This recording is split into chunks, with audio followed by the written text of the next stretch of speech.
John chapter 16, Jesus' promise of the Spirit and victory. In John chapter 16, Jesus speaks intimately to his disciples as he prepares them for the trials that lie ahead. Aware that his time with them is drawing to a close, he offers both a warning and a promise. He tells them they will be rejected by religious authorities, expelled from synagogues, and even face death at the hands of those who believe they are serving God. These acts of persecution, he explains, stem from a lack of true knowledge of the Father and of himself. Yet, he shares these things not to cause fear, but to strengthen their faith, so they will not be shaken when adversity comes. Amid these warnings, Jesus turns their attention to the extraordinary help they will receive after his departure.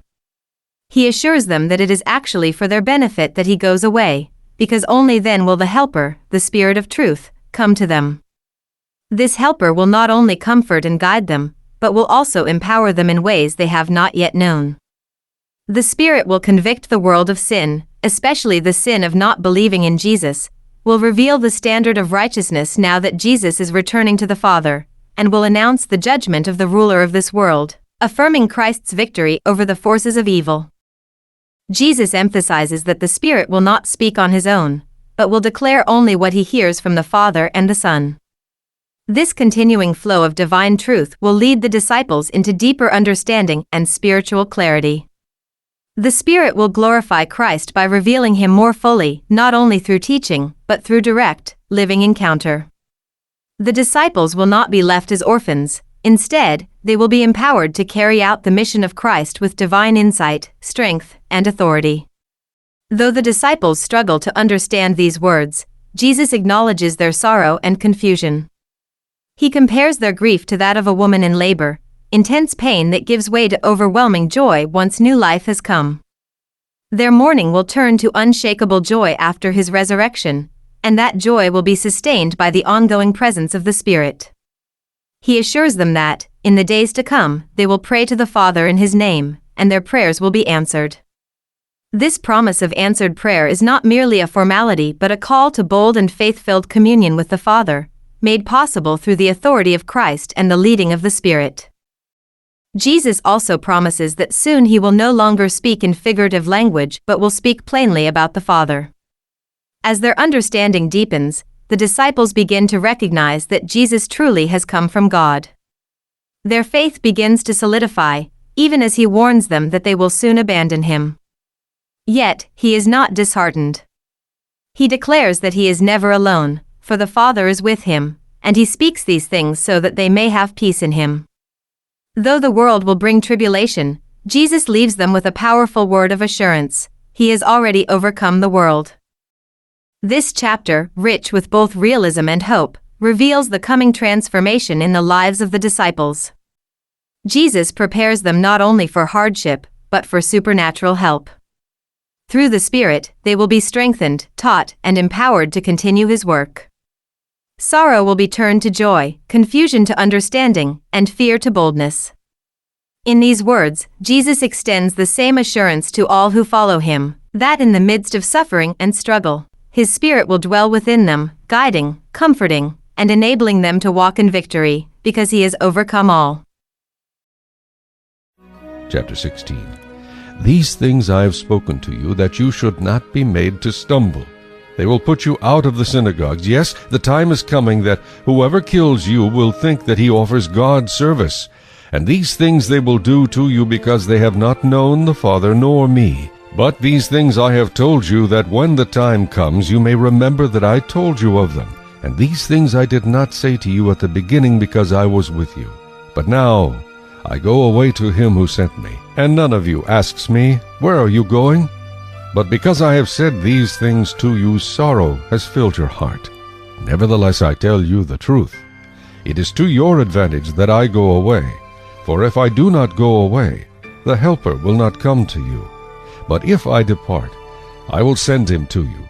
And when he is come, he will convict the world of sin and of righteousness and of judgment. Of sin, because they do not believe in me. Of righteousness, because I go to my Father and you see me no more.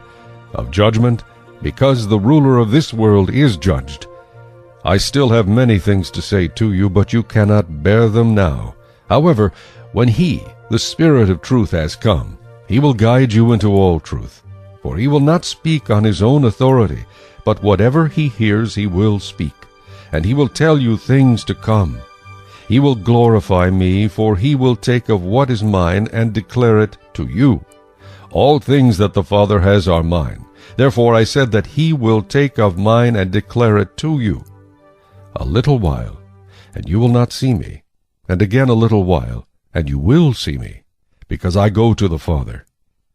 Then some of his disciples said among themselves, What is this that he says to us? A little while, and you will not see me, and again a little while, and you will see me, and because I go to the Father. They said therefore, What is this that he says, a little while? We do not know what he is saying. Now Jesus knew that they desired to ask him, and he said to them, Are you inquiring among yourselves about what I said?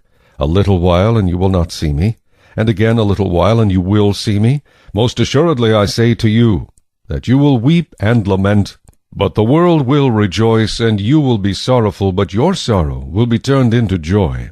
A woman, when she is in labor, has sorrow because her hour has come. But as soon as she has given birth to the child, she no longer remembers the anguish for joy that a human being has been born into the world. Therefore you now have sorrow.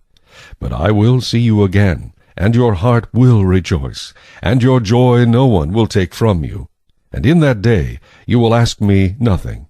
Most assuredly I say to you, whatever you ask the Father in my name, he will give you. Until now you have asked nothing in my name.